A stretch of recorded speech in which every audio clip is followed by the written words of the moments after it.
So we're going to talk today about a wonderful topic. We're going to talk about cyber crime and cyber issues in general, but we're going to focus really on wire fraud as part of it.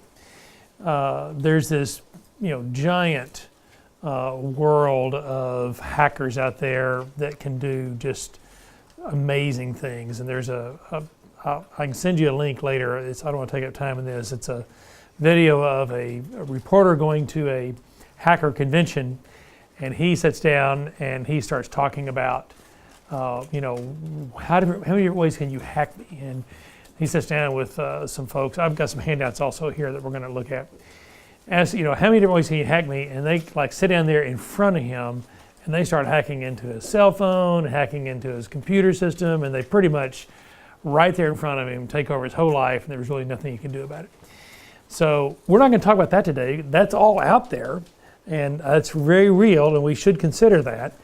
But there's a much, much easier way for people to be able to take money from us in the real estate transaction without even ever having to hack anything. They don't have to do anything necessarily to actually where they pound away and they breach your system. They do hack it by using what's called spear phishing or phishing emails. So you've seen stuff about that where you as the user or one of the people inside the transaction click on a link that they should not click on, or they click on an attachment they should not click on.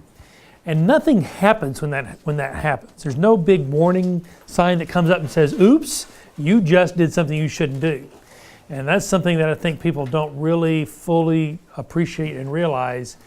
It's all that happens is all in the background. When you click on that link or you click on that document that you should not have clicked on, that's all loaded up with malware. The viruses they call, kind of a general term, is malware. It's downloading something onto your computer, your laptop, your iPhone, your iPad, whatever, that does something. Sometimes maybe it is tracking what your keystrokes are. Sometimes maybe it is sending out things that it shouldn't send out. There's all kinds of malware that it could be, but that single process of you getting an email that's a fake email that has got something bad in it, and then you clicking on it, or it or having some kind of attachment, it's a PDF, and you think that's completely safe, but it's not. Or it's some kind of a program that you accidentally launch. Or it could be just a link to a website, and that website, when you go to it, it starts downloading bad stuff. That single process has proven very, very fruitful. So my first thing I have up here, and this is in your documents there, handouts, but I want to have everything up here on the screen. This is an article from January 2018. Headline is, Pentagon thwarts 36 million email breach attempts daily. Wow. That's also the same thing that I deal with as a company, lenders deal with. Large companies are getting, mine's only 2,000 email attempts a day instead of 36 million, but I've still got to deal with, as TNT, 2,000 attempts to try to spam me and penetrate what's going on. When your email doesn't have any spam filters on it, whatever email account you have, and your email is just filling up with all this spam, so many of those are actually very dangerous emails. So you've got to be good about not clicking on stuff, or you're going to become part of what we're going to describe in just a minute, is the problem with wire fraud. I'm going to skip on down here and read this. Today we get 600 gigabytes per second attacks on the internet access points. 600 gigabytes attacking them. This is the Pentagon. Unique different ways of attacking us that we hadn't even thought of before. Hackers are augmenting their attacks, sometimes exploiting computers with web-connected devices. Skipping on down here. They used to get, 3 years ago, it was a big deal if we had 1 to 2 gigabytes. Now they're getting 600 gigabytes. Now we call it the terabyte of death looming outside the door. We're prepared for it. So they're having to ramp up and prepare for a terabyte of attacks per second. So the message here is the bad guys, you may get immune to seeing all the news about how much there's attacks going on out there. You may think it's actually died down. Maybe we've got our handle on it. Nothing could be further from the truth. The bad guys, the criminal organizations that are out there that are attacking us as an industry and attacking all industries are only getting better and better and better. The attacks are getting more sophisticated. They're getting more figuring out our industry better and how to attack us, and that's only going to continue to grow and grow and grow. And I stress this, that this is actually going on with even the Pentagon. So one of the things that we have done as an industry, I'm on a go away up there. Let's get rid of that guy. Oh, don't hit the stop one. Did I do that? I didn't mean to. I'll get it for you. We can get it slided over or something, get out of the way so that I can. I think I can move it. I'm so sorry about that. You're good. Now that's awesome. There you go. Okay, so we'll get rid of Pentagon. We don't care about that. One of the things that I did as a in my role just to the industry is TAR and TLTA have gotten together and we've started comparing notes of trying to come up with some best practices for both us and for you. We've finished drafting our tips for you, what you should do, our tips for us, what we should do, what are some sample documents that we should be using, sample notices, and we've published those on the TLTA website under TLTA Resource Center, Cyber Fraud Resources. I'll send this whole link out to you, but under our title industry, we've got some stuff here. I'm going to show you one of these. Under Real Estate Professional, we've got Avoiding Responding to Wire Fraud, Tips for the Real Estate Professional, that's you.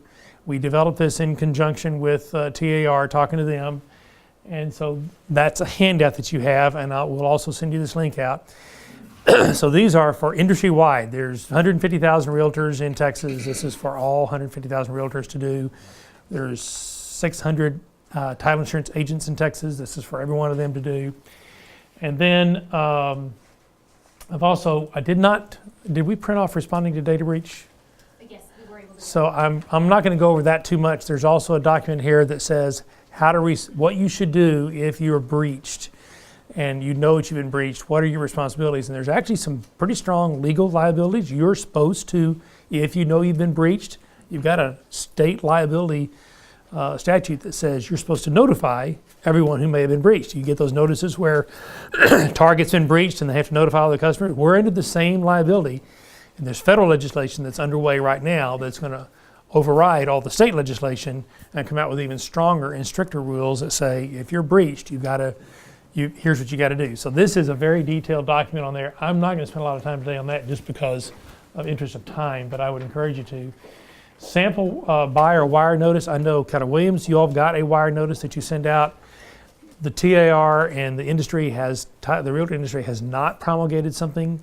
They've got a draft notice that we've worked with them on that's out there, that's being reviewed right now, with the hope and the expectation that every realtor will be required to do the same thing that you all are doing. So let's go over, and I want to look first at, for yours, this is the document, and it should be your top document, I bet. Is it the top document on there for the realtor? So this is the document that we kind of in conjunction with TR drafted for you to do. These are tips and best practices. I want to go over these things. It's actually the second document. Okay. Package. So it says, get the one for real estate agents and their customers. So this is the things that you can do to help reduce the risk of wire fraud, you being involved in a wire fraud. Either you directly, where you lose your commission, or your buyers lose their down payment or their funds they're bringing to the closing. Even your sellers, we've had sellers lose their proceeds because title companies don't pay attention and they get tricked into sending the seller's proceeds wire to somebody wrong. All these go towards that. The number one for both title companies and for you is this number one thing is education. So I'm going to actually talk about what we're doing as a title company. Our title company, and I'm the chairman of the task force for wire fraud in the state of Texas, and I'm going around to all the title companies and telling them the number one thing you can do is when you get an order that comes in, as soon as it comes in, you pick up the phone and you call the buyer and you have a long conversation with them. May need to tell the realtor that you're calling their client. Many realtors want us to do that, and we do it. But you should be very supportive of and expect your title company to pick up the phone and say a whole list of things. And it's designed to really to actually scare the buyer, slow the buyer down, and make them stop and really pay attention and think and understand that they could get an email that's a fraudulent email. And the emails are so realistic looking that it's just easy to fall for it. Yes, Scott? And we actually, here at Keller Williams in Round Rock and Georgetown, we also have an additional notice that we provide to all of our consumers that we go over with that talks about wire fraud as well. Right, so that's good. I want you to do a written notice in which they sign it, and that's good for two reasons. That's good because hopefully that'll help get their attention and help prevent wire fraud, but it also helps protect you in a lawsuit. And realtors are definitely getting sued for failure to do that. So that's very good to do that. But my real message is that that's probably, unfortunately, people get emails and they don't pay attention to them. So that will only do so much good. What really needs to happen is a conversation, a phone conversation, or and even better, an in-person conversation. So the title companies are calling the buyers and they're having conversations that sound something like this. I need to talk to you about wire fraud. And here's what is happening out here in the industry. Too many times during a transaction, a buyer will get an email that looks like it's from me, the title company, or the realtor, or the lender, in which there's attached to it wire instructions telling you that here's where you're supposed to send the wire instructions, and those are completely fraudulent. They're sent by a criminal. When you get an email that talks about wiring instructions, I want you to call me at this number that I'm going to give you right now. Do not call the number on the email. Do not follow any instructions from an email. Now, I know that's what your notice says. Unfortunately, we have buyers that read that notice, they sign it, they read my notice that I sent them and they sign it, and they just in one ear and out the other. By us having a conversation with them, we know we've saved at least 6 different times so far last year, 2017, where a buyer would have still gone ahead and sent the wire, and they didn't, because we had this very serious, scary conversation, and we said things like, I'm really not kidding you. You need to listen to me. If you get a wire from me or anyone else of an email, you need to not follow that email. You need to stop, drop, and roll. You need to stop and pick up the phone and call a number that you know you trust, either your realtor's phone number that you trust or my number I'm giving you right now that you trust. Don't go by any email, any numbers anywhere else. Because we did that, we know of at least 6 different times in my company where they did not send the money to a criminal, and they probably would have. According to them, they said, man, it really looked like it was from you. One of our examples is from my Cedar Park branch, and we had the realtor called us and said, we're having a devil of a time getting the buyer to understand about homeowners association. Would you call them and talk to them about this issue that they had? We did. We talked to him, finished that conversation. At the end of it, he goes, and oh yeah, by the way, I'll send that wire to the wire instructions you sent me. That's going to go out here, tomorrow or the next day. And we said, whoa, what are you talking about? I said, yeah, the wire that Heather sent me, the email. Heather sent me the instructions. I got it. I know I hadn't done it yet, but I'm going to get it done. Don't do that. No. Your assistant Heather sent it to me, and I'm going to take care of it. Don't worry about it. I said, please listen to us. Don't send that wire. We had to talk him off the ledge. We had to argue with him. We did not send that email. And he goes, well, let me send it to you. He didn't, and it clearly was not from us. It was very well done, but it was not our email address. It was a fake email address that they put up there. So my biggest message I have with you is this: number one, educate your clients. Do it by a signed notice, but do it by talking to them. When you do the listing and when you do your contract, not only talk to them, but then say, get your phone out. I want to give you the phone number that you would call me on. I'm going to give you the phone number you call your loan officer on. I'm going to give you the phone number, if they have the lender already decided, I'm going to give you the phone number for your closer. This is the only number you should use to call them. Don't use any other number that you get from anywhere else, including from the title company. If the title company emails you and there's a phone number, don't use that number, because it could be wrong. It could be a fake email, and there's no way to stop all this. With 36 million emails a second hitting out there, like the Pentagon has, we're experiencing the same thing. So that conversation that you have with them about here's the phone numbers and let me tell you about wire fraud is the most important thing that you can do to help prevent wire fraud. So far, in 2017, we had one in my parent company where we had a loss and we got it recovered. We did not have anything in TNT. We had many attempts. We could easily track about an average of 2 attempts a week that we know of. We get the fraudulent emails sent over to a centralized place and we evaluate them where we're getting fraudulent emails. So we know of at least an average of 2 a week that are attempting it. So far we've thwarted all of them, and I think most reason we did was because of the phone call reservations, the education of the client. So a lot of stuff about educating the client, and I just can't stress that enough. It's the number one. You should never be emailing wiring instructions. If you see your co-agent on the other side from a different brokerage emailing wiring instructions to the buyer, you should intervene and say you should not be doing that. It's the standard that TIR is adopting. It's the standard you all have. It's the standard I tell every realtor. The reason you don't want to do that is you don't want to have a standard of practice. You don't want that buyer to get used to or ever seeing or hearing about wiring instructions coming from you. What we want to do is create a culture and an industry practice that they only come from the title company and only when they request it. That's what we tell them. Said, we're only going to send this to you when you call us and say, I'm now ready for the wiring instructions. And I have some closers that say, okay, well, get on your email. You're now talking to me. I'm going to send it to you. When you get it, you tell me that you got it. You open it up and you read them back to me, and I'll confirm them right now. We have some closers that do it that way, so that we close the loop that no one can get in between us and separate us.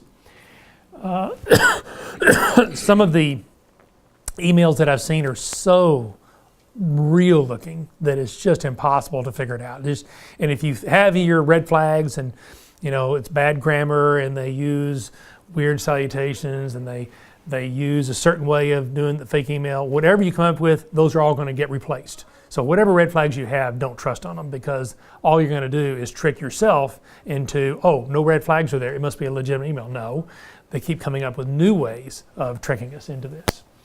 Last minute wiring changes. This is really for a title company, but it's also for you.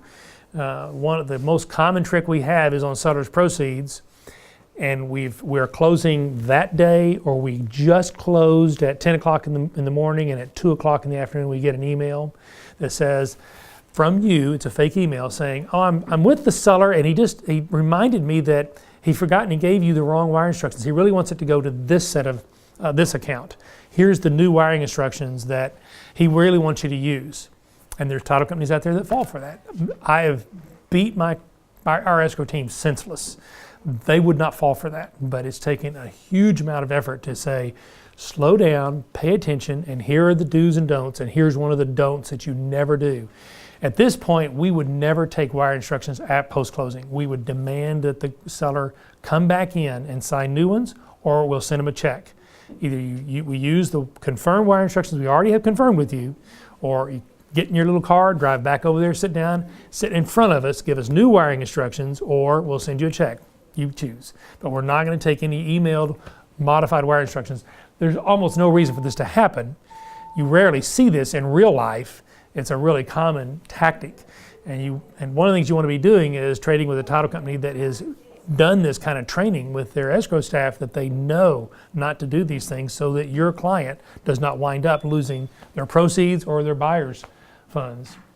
Cashier's checks are completely legitimate. I've had a lot of this question asked a lot. Why don't we just go back to cashier's checks? That's fine. Let's do that.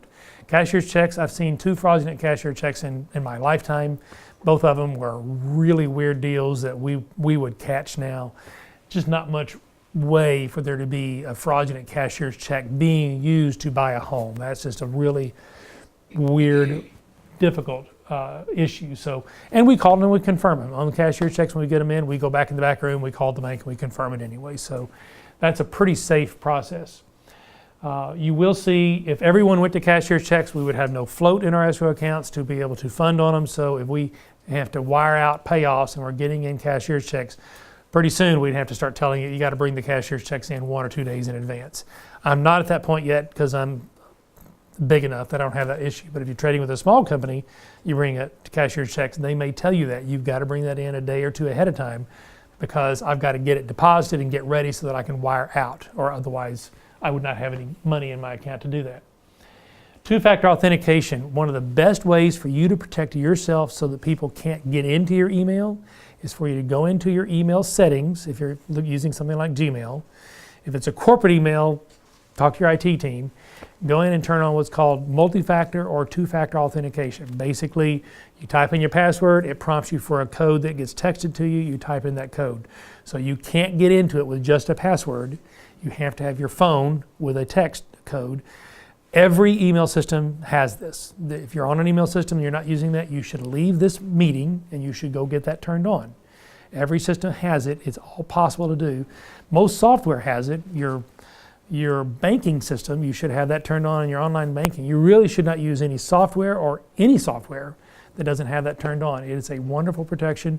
Doesn't guarantee that you're protected, but it goes a long ways. It's like having the best alarm system on the block. Everyone will pass you up and go down to someone else. They'll just pass you up because it's too hard to crack it and to break through it. So that's, What was that called again? Is it in this? yeah, it's on here. It's called two-factor authentication or multi-factor If you authentication. need help turning it on, just come see me, I can help you with it. It's really easy. Now, if you're on Gmail, on Yahoo, if your email account, let's put it this way, if your email system doesn't have it, you should change. That's just a great solution to be able to further protect yourself. Cyber protections, this is 11 things to kind of walk through. We're not going to do it today. This kind of goes back to the whole data breach. Above and beyond not clicking on bad links are a whole series of virus protections, firewalls, other things that you should do. This is not a comprehensive list. This is my top 11 that I came up with that you should do on your systems, on your email accounts. Your clients should be doing this. If your client has got a home system, this applies to them. Two-factor authentication. If you want to do a favor for your client, print this off, turn it into a little handout, and give it to your clients on their personal email. Their personal email accounts should have two-factor authentication. And we'll kind of talk about breaches here in a minute. Cyber and wire fraud insurance is something that title companies have, agents should have, brokerages should have. It's very complicated to do. It's really easy to have cyber insurance, and it's got so many exclusions that it doesn't actually cover anything. It could have something about breaches, but doesn't have anything about wire fraud or about social engineering or a host of other things that are about clicking on the wrong thing because of phishing is excluded. Doesn't do you any good. I know someone that has a $500,000 wire fraud happened within the last 2 months. It's a title company. They had cyber insurance. This is their second breach, so they'd gone out and bought cyber insurance to specifically protect them from having a cyber breach again. And they still had so many exclusions they didn't have, there was no payout on the insurance. So it's a new field. It's hard. Many brokers that you go to them and you say, you just give me something and make sure it covers it all. They don't know what they're doing. So it's something that to do a lot of work on. If you try to get it, it is something that's worth getting. Wire fraud response plan. This is worth thinking through. Who do you call? A lot of wire frauds that were successful have been able to be stopped and retracted if you move fast enough. That's a function of calling the bank and staying very persistent on them, minute by minute, hour by hour, and calling the FBI. There is a FBI hotline that can be helpful. There's no guarantee that they will be every single time because there's so much of it, but they do want you to call, and it is worth doing. There's sometimes I've heard of a local law enforcement actually having a cyber fraud FBI liaison. And they were really good. I know of a nonprofit in Austin that had several $100,000 wire fraud, and they actually wound up finding someone in local law enforcement that was very beneficial. The key person is the initiating bank. If the wire is fraudulently being sent to another bank, that then gets forwarded overseas, that gets forwarded to someone else, that takes time at each one of those stops. And if you can get the bank engaged and get to the right department and get them fired up about it, you can actually get it stopped or get some of it recovered. And I've been successful at doing that. Unfortunately, we have some experience with that. So it's good to think that through and get hold of the phone numbers in advance and be prepared to do that and be thinking about it and be prepared if you hear about it, you need to shift into, this is a all hands on deck moment. Where everything else stops, we're going to work on this one issue. Here are some links down here that you can go to. Some of them include NAR links that are good. Some of them are FBI links. So I encourage you to utilize this. This is something that we've handed out to you. You've got a copy of it. Encourage you to give it out to make sure everybody has a copy of it. So let's talk for a minute about how wire fraud would work. So you suddenly get this fake email that comes to the buyer, and it can come from, one of my examples I had was out of my Lakeway branch, and they got the buyer got a fraudulent email from my closer with her picture, her email signature, and a very realistic looking email. So clearly they'd gotten hold of my emails before. They had an email, the buyer also got an email from the realtor, and they got an email from the lender. And all three of them, it was saying, here's the wiring instructions, and you need to wire your funds, by 2 o'clock today for the closing tomorrow. So they knew the time, they knew the date, they knew the amount of money. They had a set of instructions that looked similar to mine. They'd gotten hold of my wiring instructions, and they knew what that looked like. How did they know all that information? They had to have breached something somewhere. I've actually got forensics that runs on my system, so I can go back in and I can literally check based on this email that's fraudulent, is there any way it could have come from me or been initiated by me? My security is, we spend hundreds of thousands of dollars on the security, just like big lenders do. So odds are not good that it's that. Where is the most likely place for that breach to have occurred? It's probably going to be the buyer, it's going to be the realtor, or it's going to be some other party like maybe the insurance agent or whatever who's got enough information inside that transaction. NAR tells us, 90% of the time it's going to be the realtor so far in this whole process. That may change over time, but it's so much of the time it's the realtor because you're the easiest target to be able to penetrate, and you have all the information. It's all coming through you in the whole process. In this example that I had, they had it timed. These emails hit about an hour apart, all before the closing, and then they called. So the criminal was very brazen. They were able to call and imitate my closer and say, hi, this is so-and-so, this is Amanda from Texas National Title. Want to make sure you got my email. Got to be sure and get this wire sent out, and I need to receive that at this wiring instructions prior to your closing so that you don't hold up closing. The gentleman was 80 years old. He was somebody it was easy to confuse in the whole process. And we had that meeting I talked about where we sit and put the fear of God in him. So he did the one thing we needed him to do. He picked up the phone and called us. He actually started describing the caller, and the caller had a British accent. So when you go to the FBI and you talk to them, they say, well, what you're dealing with is literally very large criminal organizations. They are sometimes at the state level meaning like a country. They hire linguists, they hire people that are IT professionals, they hire people that are attorneys, they hire real estate professionals so that they can learn and continue to learn over and over and over what is it that can have the highest odds of tricking someone into sending that wire. So when you're seeing that kind of very sophisticated attack where they have all this information, you're never going to know for sure who got breached. There's really no way to know. And if you start pointing fingers, every time you point one finger, like my mama used to say, you got 3 fingers pointing at yourself. You got to be very careful because there's really no way to absolutely know. There's no red flag that's left in there. There are ways of turning on forensics and tracking everything and really having a better chance of knowing it, but that's also very expensive to do.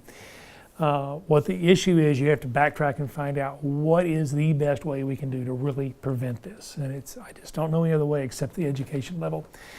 There are some things that are really, and I hate to put this on tape, I'll probably regret it, but things that I get concerned about is people say, well, secure emails is the fix for it. If you send everything by a secure email, then so it goes through the internet encrypted. Well, if you're going from a compromised system to a compromised system and it's all secure as it goes through the internet, who cares? Once it gets there and it gets opened up on a compromised environment, then it doesn't matter. So you just have to be aware that there are some false senses of security that you can have out of this, and you need to not fall victim to that. You need to understand sending things securely is important. We send our wiring instructions by DocuSign, so it's a secure document delivery system. But if it goes in, and you have to think about how many parties are involved in this transaction. You've got home warranty companies, insurance companies, you've got realtors, multiple realtors involved in it, buyers and sellers, title companies, surveyors.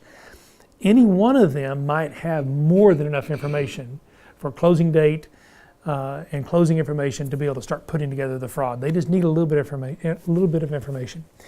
When they have gotten into an email system and they are tracking things and reading everything, they don't alert you.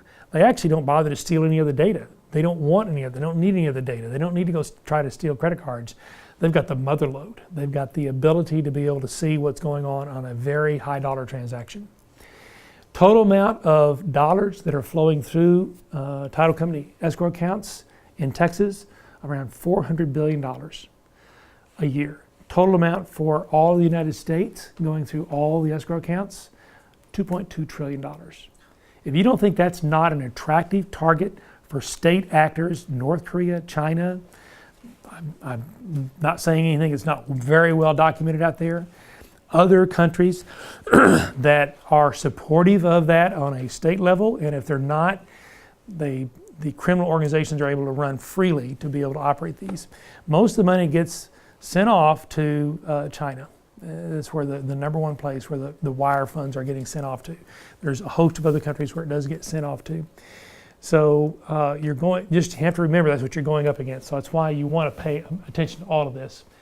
You want to be working with a title company that is looking at the same thing. I put for title companies, the number one item, a cashier's check. You should not hesitate to recommend that. That is a way of overcoming this. Consumer education, same thing. A whole list of other things that they should be doing. This is more like about 15 things. Mail-out transactions are very nerve-wracking to us these days because of issues involved with that. They need to have good internal processes. We need, when we initiate a wire, we need to call them, call you, call the seller an hour later, 2 hours later, and say, did you get it? There's so many examples of wire fraud where 2 days later, the seller calls up and said, I never got my money. Oops. We needed that 2 days to be able to go call the bank and call the FBI and try to stop it. So you could be part of that. When you have a seller and they're getting a big proceeds check with them and see if they got their wire. If they did not get their wire, we need to go into red alert and figure out why they did not get their wire. Did we not send it? Did it get lost? Did it go to the wrong account by accident? Got one number transposed? Or did we actually, for some terrible reason, did the title company that you're dealing with wind up with wiring instructions that are the wrong wiring instructions because we fell victim to an email that sent us wiring instructions that was a fraudulent email. That happens to us also. Confirming wire instruction, confirming receipt. Fridays and holidays. The Friday before a long holiday weekend that's when we see an increase in the wire fraud. We have to watch out for that. We need to make sure to introduce two-factor authentication. Number 12 is really good. Slow down. Criminals often create a false sense of urgency in the way they word their emails, their phone calls, and you get a funder, an escrow assistant that's a funder, and that's all they're doing is funding, and they're getting these emails about, it's really important you need to get this wire out, and they want to be pleasing. That's their job, is to make you all happy and make all the parties happy. And they get wrapped up in it and they don't realize that they've just now got sucked into a scam, that they need to slow down and follow procedures and follow a very detailed checklist to make sure we don't fall victim to it. If you're dealing with a title company, it is completely appropriate to give them this handout and say, I just want to make sure that you've got good, tight processes for how you're handling your wires and that you're going to protect us all. You're going to do your part to protect us all from wire fraud. Do you follow all these procedures? This is what I follow. This is what TLTA says recommends that you should follow. If they say, I've never seen this, go on the TLTA website, download it, and follow this. This is a good process to make sure that you're doing that. Or just trade with me and then it's okay. Here's some other good handouts from ALTA and from FBI, links from that. Let's open up to questions. What questions have you got? Have you seen this? Have you seen people be victim of this, or have you been exposed to it? Yes. I wear my clients out with it every couple of days. And I've even had the closing team that I work with call me and say, thank you, because I wear them out on the other side. too. It's a team effort. We need to team up. The criminals are dividing and conquering us. We need to quit letting them divide and conquer us. We need to all be on the same page and work together in One of the a things coordinated effort. One of the things I asked my client is, well, you've got to bring $2,000 to closing. Can you do that twice? Yeah, Because most of the time, the people I'm closing with, they've scraped as hard as they can just to get the $2,000 Yeah. they need to close. well, again, $2,000, go down and get a cashier's check for that. That's really easy. But if they're going to send a wire with $2,000 or $200,000, it is the same issue, and it's got to be very, very focused on it. Even the wire fraud stuff, I tell them, don't email it, give it to me, or I'll pick you up and you can take it and deliver it to them. Yeah. I make them deliver to them to you guys in person rather than actually send it through an email. For seller, yeah. For seller's proceeds, the wiring instructions. Seller's proceeds, or Yeah. even the buyer gonna do a transfer in to get the wiring information. Yeah. If you have if the seller sends us wiring instructions by email and, we call them and confirm it, that's all great. When they show up at closing, we need to sit down and get those wiring instructions all over again. It's just the simplest, safest thing to do. If you see a title company at the closing and the wiring instructions got emailed into them for the seller, and they just skip right on past that, you ought to raise your hand and say, wait a minute, let's get that form out again, those wiring instructions for the seller. Turn to your seller and say, please look at this carefully. Is that your account number? Are these your wiring instructions? For sure. Look at them very carefully. Initial it. That's what the title company should do. If they don't do it, you should do it, because it just guarantees, it reduces the risk. This is all about risk mitigation and trying to do everything we can to control the risk. Yes, Scott? There have been also some instances where they've spoofed the title company's phone numbers as well and made the phone call letting them know. Absolutely. So that it sounded like it. Yeah. So when you get an email with a fake email from the title company, they've also gone to the trouble to secure a phone number. It's a fake phone number that's down there on it, and I've seen it where it was one digit off. Mm-hmm. They went to the trouble to find a phone number that was one digit off of our phone number, so that it would tend to trick someone that said, oh, I know I need to call a confirmed number. I look at that, oh, that's the number I've been calling, so that looks like the right number, so I call that number. And a criminal answers, and they play act. They're an actor now, and they walk all the way through everything. That absolutely has happened. I know when Yes. I call TNT, I don't have to tell them who I am. Candy knows my voice. That's what we need. We need to be recognizing each other, but we also need to follow a checklist of procedures that we don't just short circuit any other good things that are supposed to happen on that. So let's talk about liability for just a minute.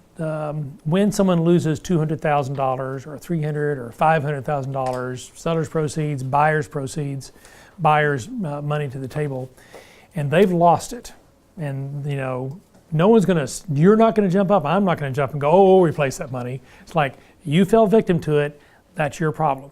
What do you think they're going to do? They're going to file a lawsuit, and they're going to sue every one of us. They're going to sue the broker, the realtor, the title company, the lender, and the janitor, and everyone they can find. They're going to sue them with hopes of someone being found liable. What is their cause of action? Why are they going to sue? They say they didn't know. They're going to say that you're the expert, that's you meaning all of us. You know all about wire fraud because you sat through these seminars. You see NAR's got a zillion publications out there about this. I actually have some very good videos out there. Jessica, can't think of her last name, Associate Counsel for NAR, has got a absolutely rock star. Edgerton, and it's got the latest one she did, she's gotten better and better, and the last one she did is on NAR site is, you just sit down and just listen to it very carefully. I'm pulling information from it that I'm giving you right now. It was a very well done one. So with all that out there, they just go pull that up in the lawsuit and prepare to do it in the, and as testimony. It says, see, you're the experts on this. Your industry has trained you on it, and you never mentioned anything about it. You go, oh no, I did tell you about it. No, you didn't. You better have some proof. That's why you want it in writing. I would I would have them sign it. I would sit down and talk to them. I would then send a confirming email that says, had a great conversation with you today at 2:10 for 30 minutes. We discussed all the issues about cyber fraud and why you should blah, blah, blah, blah, blah, blah, blah. And print that off and put it in your file. Your defense attorney will kiss you. They will love you to death. You just lowered your settlement fee that you're going to have to settle in this case from hundreds of thousands of dollars down to a few $1,000s that you can get out of it for, plus the attorney's fees. You're going to pay something, I guarantee it. But it's, I've talked with defense attorneys about what is involved in this, and plaintiff's attorneys was involved in it, and they said, it's just like a slam dunk. We get these lawsuits, we get these cases, we open it up, and the realtors got absolutely nothing in the file where they did anything to warn their client. And at this point, it's just a slam dunk lawsuit. Same for us. If we've done nothing to go, that's exactly what we tell our closers. Have the conversation, send them a DocuSign document where they have to sign it, track it that it came back, then send a confirming email that says, just hung up from having a conversation with you about wire fraud. Here's everything that we discussed. Here's what you agreed to do. Here's what I warned you that you should not do. And we put that in the file. And number one, we hope it prevents a fraud. That's what we really hope, is that we hope that it just shocks them into going, I get it.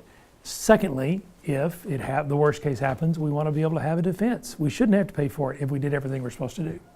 If we didn't do everything we're supposed to do, we're going to get sued and we're probably going to pay out some money on it.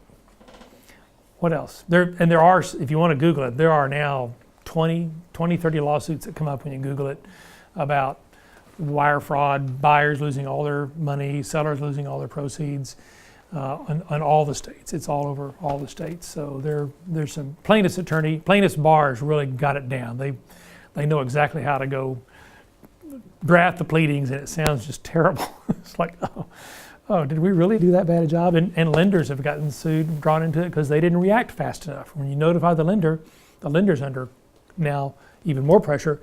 They need to pay attention to it, and they need to react and follow through of trying to do what they can to stop that wire on its path of getting out of the country and retrieve it.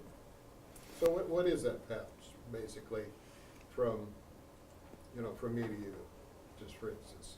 Well, they're going to get the buyer or the seller would get fraudulent wiring instructions, so the account would be. No, what is the path of the actual wire?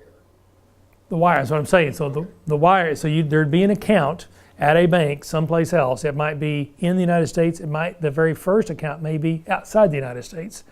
And if it's either way, it's going to go from that bank into the Federal Reserve System.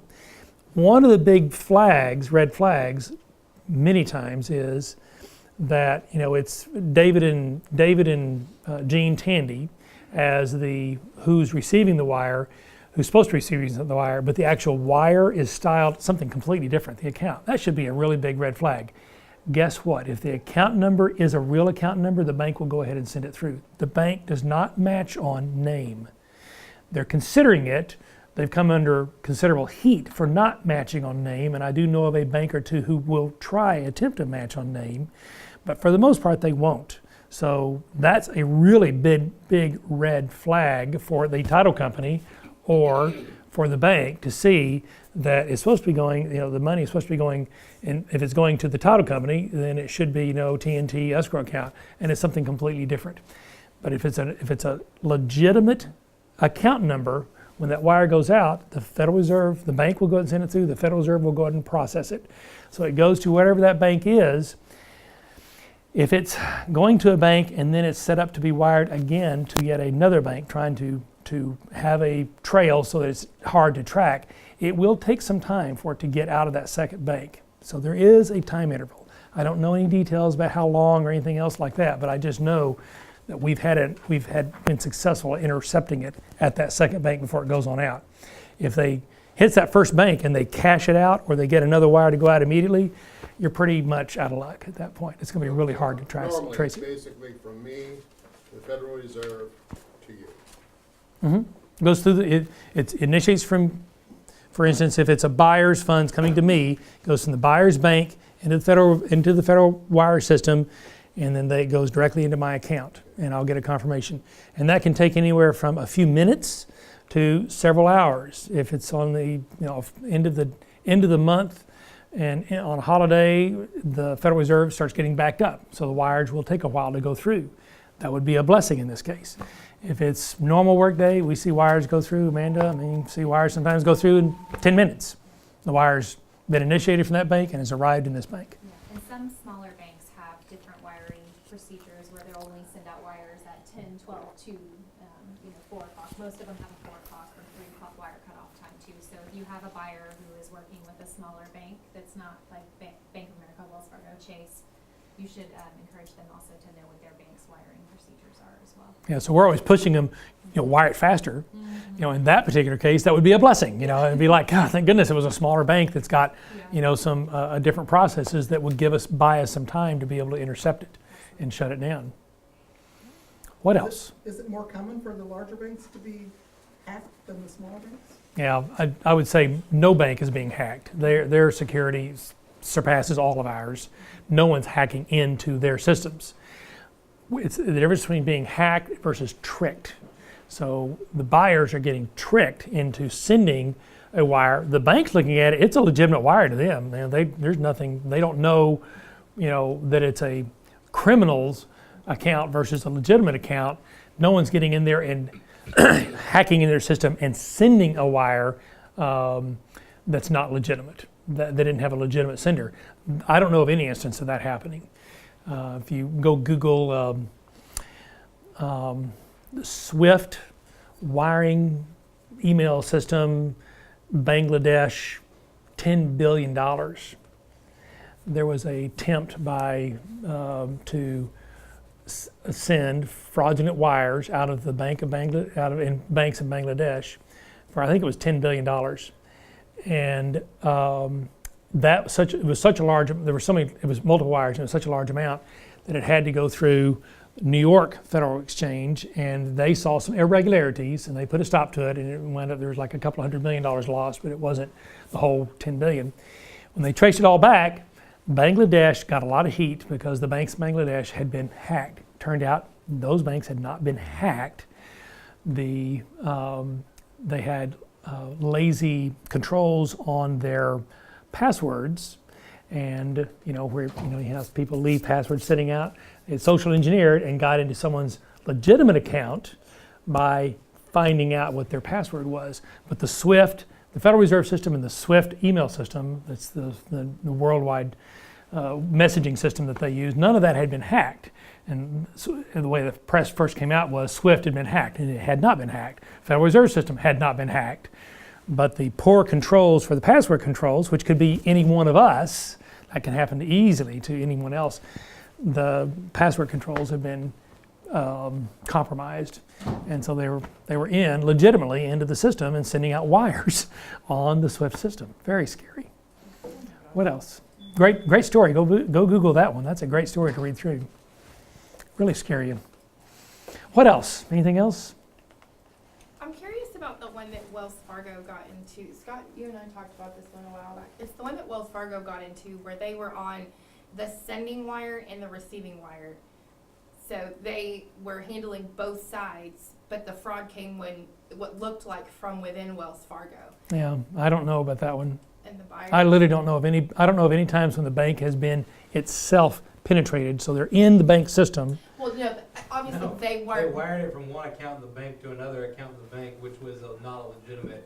It was being used by somebody who shouldn't have been using it. Now, I can stress to you, the official approach to the bank right now, if you have an account with them, and you're sending a wire out, and it's going to an account where that account number is correct, it could be the most fraudulent criminal organization in the world, they're not going to go say, well, wait a minute, isn't that the criminal? Isn't that account the one that was the criminal organization, the mafia?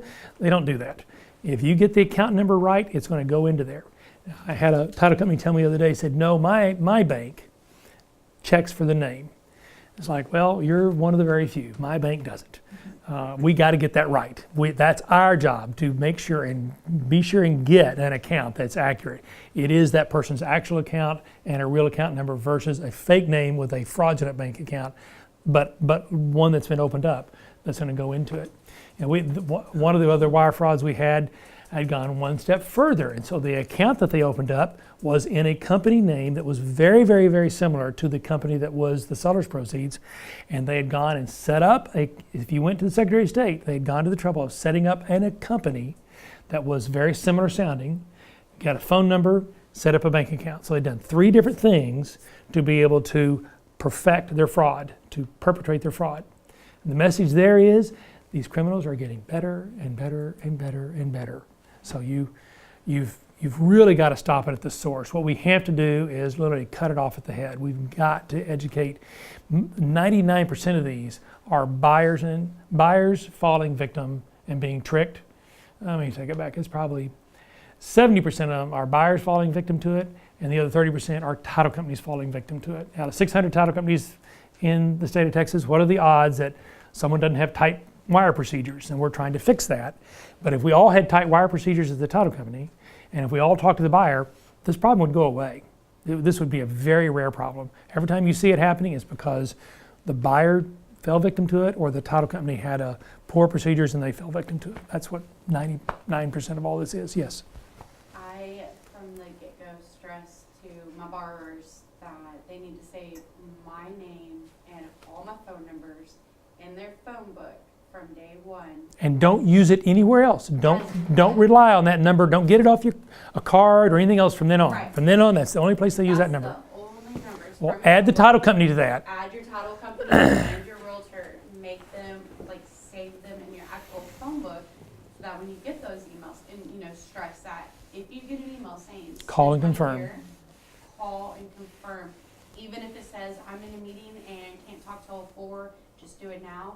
Still. Yeah, don't. That's sense of urgency. That's Yeah. trying to create a sense of urgency. I'd add the loan officer into that too. Once they have a loan officer, I'd go back to them and say, and you know how we added title company and me? Let's add the loan officer in there. And don't call the number on their emails they send you or anything else. Right. Go that. The second best source is to go Google it and find the website. Of course, phone numbers you can never find phone numbers on a website. You can with the title companies, we're pretty good about it, but you never find the loan officers. Go get the phone number, confirm the phone number, make sure it's really right, and then have them put that number in. And those 3 numbers, if they'll call that number and confirm it, that would put a stop to it. This solution will stop the wire fraud. Have to install fear, basically. In us and them. In those lines, right? It's- Hopefully this has helped. Yes, what? One more question. Can you talk just a minute about the development of electronic delivery of earnest and option money? Like Zochem? Well, I want to hear your opinion. And There's a solution out there. You go, every time I hear something like Venmo or whatever, if it's electronic delivery of stuff or any of those options, if you go Google, what are the problems with Venmo? Has Venmo been hacked? Are there any? You will find some very scary articles about it. So it makes me nervous every time I see electronic delivery of money through systems. If the Federal Reserve, which is the gold standard for the entire world, can get not hacked, but it can get tricked. There's ways of social engineering around and get tricked. I don't know why those systems can't get tricked too. So it makes me nervous. But Zochem is the one that I know about the most, and we're right in the process of rolling out you are delivery of earnest money. Now, delivery of option money, I haven't seen how that works yet because that's supposed to go to the seller. So I don't, People use PayPal. using PayPal. It's been hacked recently, last week. Yeah, it is nerve-wracking to me. It's just whatever it is that you think you know. Last week I would have told you, it looks like cryptocurrency is just a great investment. Today, doesn't look like it had a 30% drop. So who knows what is, you just have to be very skeptical, I think. And we didn't go with Zochem because there was some issues that we did not like in it. We looked at it a year ago, and they actually agreed with us, and they spent some time rewriting one of the middleware softwares to make it even more secure. I'm not saying it was unsecure, it's just now it's more secure. And that version is they're rolling that out actually in the next week or 2. And so we're going to adopt it for earnest money. I don't know how the option money would work. Option money should not come to us, right? Everyone, please nod your head up and down. Option money should not go to the title company, even though sometimes people don't remember that. So I don't know how that electronic delivery would go to the seller, but theoretically they told me they have a way to do it, so we'll see. Would they write a check to I know that, not long ago, you had talked a little bit about an electronic notary. What does that look like? Is it on the horizon?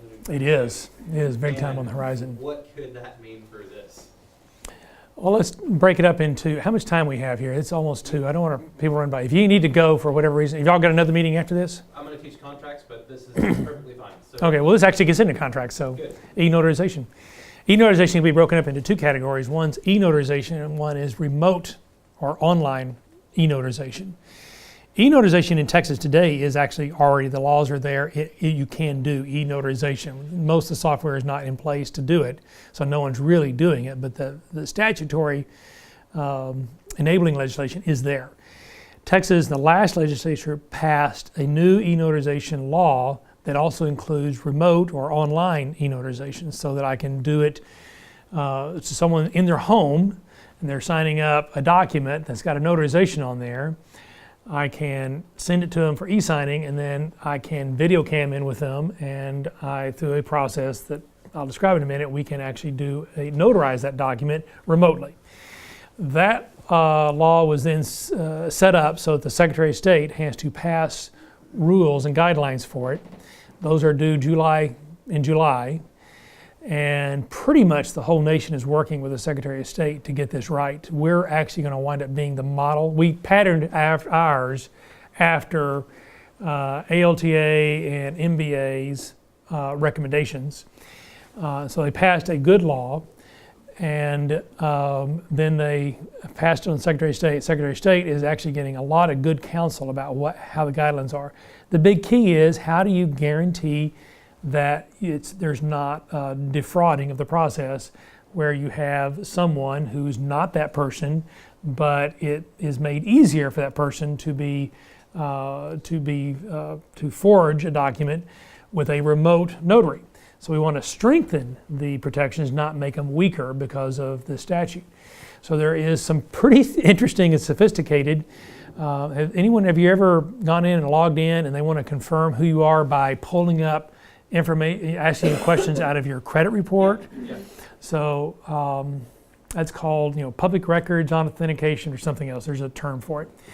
So they've discussed building that into it. They've discussed building into it so when you take a picture of your driver's license over the webcam, that there is what's called forensics, where everything is on that driver's license, just even taking a picture of it can use algorithms to track down whether that is a legitimate driver's license or not.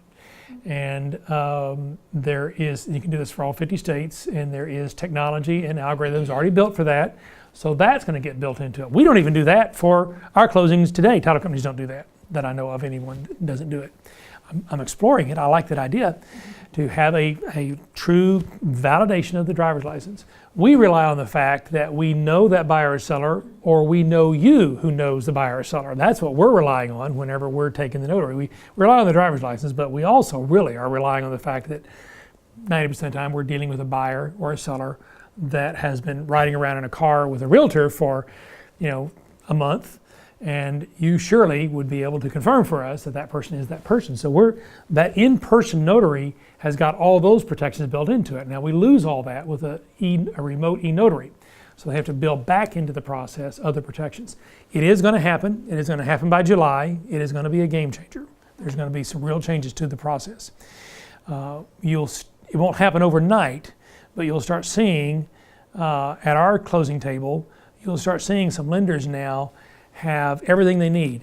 Fannie Mae will accept the e-note. They'll accept an e-deed of trust with an e-notary, not a remote e-notary, just an e-notary at the closing table. They'll accept all the other documents done that way. There will be an e-recording that's acceptable of electronic documents. Most of the e-recording today is a scanned document, but the all the recording offices are getting pummeled that they need to also accept a digital signed e-notarized document. So there's many, many moving parts to it, and this has been working for the last probably almost as many as 10 years, working up to this moment. And I don't know that we got them all the pegs knocked down by July, but we're going to be really close, where you will then have a paperless closing in our offices. When you're sitting down, we'll have a big tablet, and you'll go through on some closings, and it'll be a completely paperless closing. The reason that's going to happen is because lenders are looking at the time value of money. If they've got a completely e-signed document, e-notarized e-signed document, e-note, everything else, and they've lined up their investor to accept that, which is still not all in place but is in the works, then instead of it taking 30 days for them to sell a loan, they can sell it in a matter of hours, days, hours, or even minutes. So by the time you get back to your office, the lender will be able to have already sold their note. That's for many lenders, that's a big plus. So that's worth more than their fee, their origination fee they're getting out of the transaction, or whatever's involved in it. So you will see that be more and more taking place. And when you hear e-notarization, I caution you, separate it out between e-notary, where we're sitting in our office and we have a notary that's doing electronic notarization on there. That's one level of technology and issues, versus remote e-notarization, which is going to come to pass, but has got other big concerns. I don't think buyers and sellers should be buying a home sitting in their pajamas at their kitchen table. That's too serious of a transaction. We want the realtor sitting there. You do, and we want you there. It's just a more serious transaction than that. So for resale transactions, I don't see that happening except to accommodate a mail out type of transaction, where we can then move the mail out to a paperless mail out type of environment. I see that happening more, and there are a lot of pluses to it. But my caution is that we need to all be aware that we're not doing the buyer. It's a one-time transaction in their lifetime. They can get in their car and come down to a formal setting where we make sure everything gets done right, and we know that that's the type of transaction we want to do. And we all are all present. Loan officer wants to attend that closing also many times. So you're going to see a lot of press about how we're going to do all the resale transactions, all the refis, all home equities now are going to be done sitting at your kitchen table. I hope not in my lifetime. So, One final question. Blockchain. How do you think it's going to affect our industry? So, Maybe explain a little. I have a lot of opinions about this. Yeah. First thing to know is that we are a good fund state. Good funds are controlled by the Texas Department of Insurance. Bitcoin and the other 1,300 cryptocurrencies out there are not good funds. You cannot buy a house with Bitcoin. You see articles that we bought a house last month with Bitcoin. No, we didn't. It's just like selling stock before you go buy a house. You have buyers that are going to buy for cash. They don't have the cash, they have stock. And right before they go in to buy, they convert stock into currency, and they go and they get it wired, and it's a normal closing. That's how that closing was. It was Bitcoin, a Bitcoin owner who wanted to use his Bitcoins, and the way he did it was he used BitPay to convert them into cash right before closing. The closing was done with cash, with currency, and we wired out, had good funds wired in, we wired out, seller got a regular wire for their proceeds. That's all that was.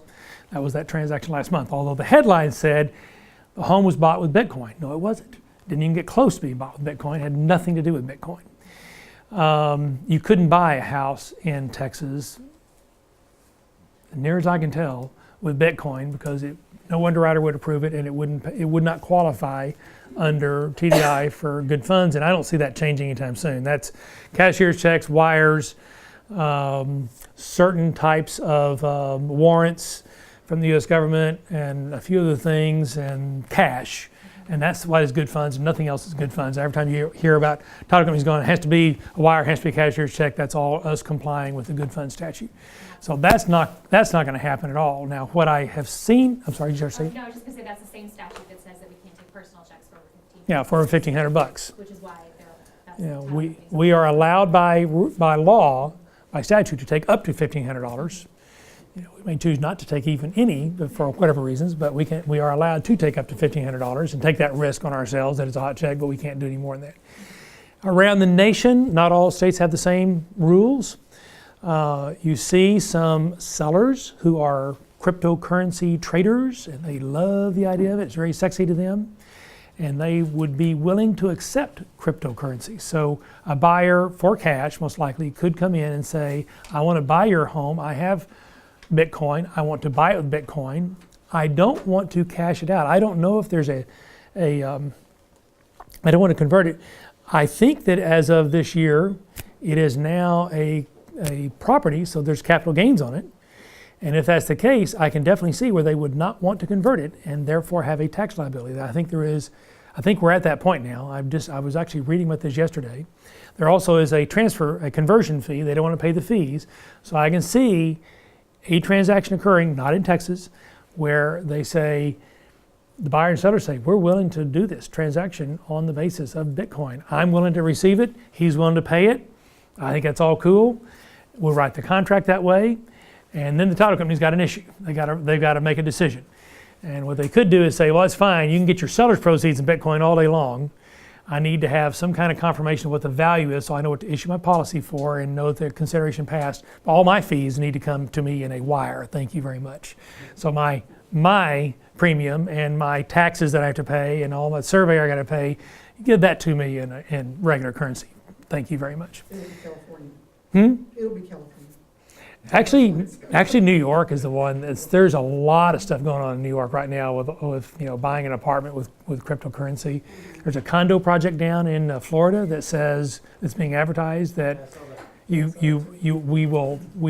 want you to buy it with actually do the actual purchase.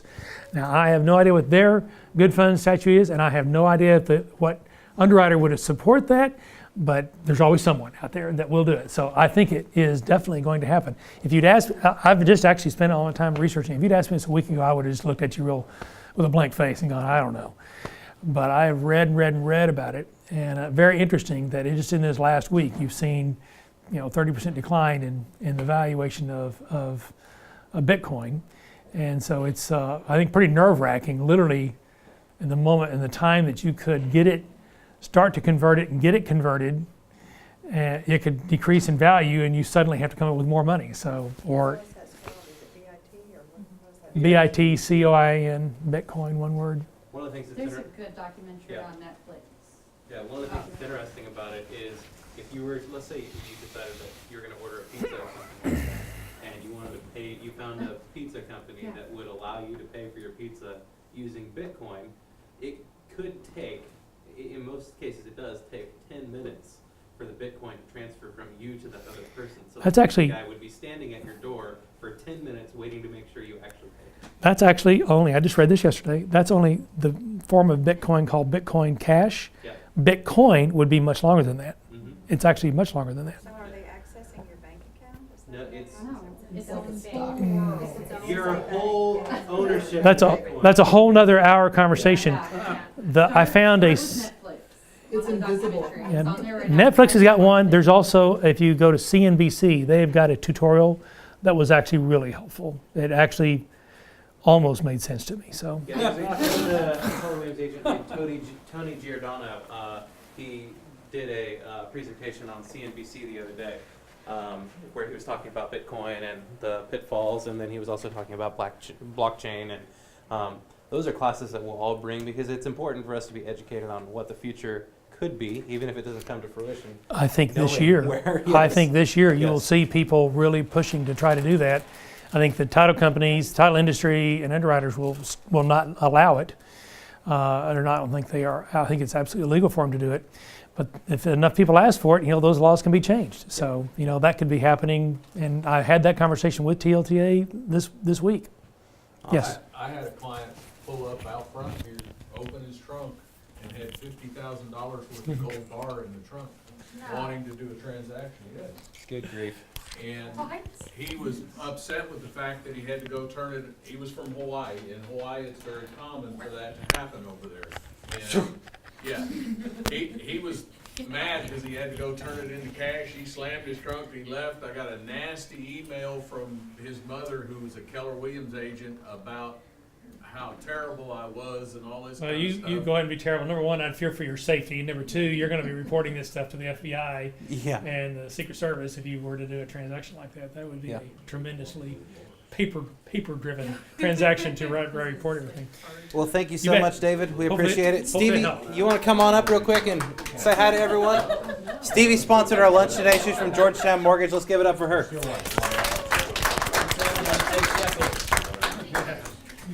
Hey, I know some of y'all, so I brought lunch in. Thank you. Amanda, we got this thrown together, so, but yeah, I was saying earlier that I make it from the get-go, make sure my name is in your phone, everybody's name is in your phone, because we're seeing it too, you know, with the emails. Oh yeah, saying, hey, I'm in a meeting right now, I just got word, and they're going out from lenders too. They are. Not just at the title companies, but from lenders. spoofed, realtors getting spoofed. Saying, I'm in a meeting right now, I just got word from Amanda, I need $1,500 wired right now to this account, I'll call you later, just do it. So, I'm telling people, call me before you send money, or call Amanda, or whoever, from that contact in your phone that you already have saved, because the phone numbers that they'll attach at the email, you know, is one number off or whatever, it should, when they dial it, it shows right away, it's not dialing Stevie or Scott or whoever's in the phone, so. And I don't want to freak you out, but there are apps out there where people can use to make it look like it's coming directly from the phone number that you have in their phone, and it'll come up and it'll say Amanda Lopez. Yeah. You need to tell your clients, if it doesn't sound like me or it sounds a little fishy, hang up and call me back, because they can't spoof the number into them. They can only spoof it going out. Yeah,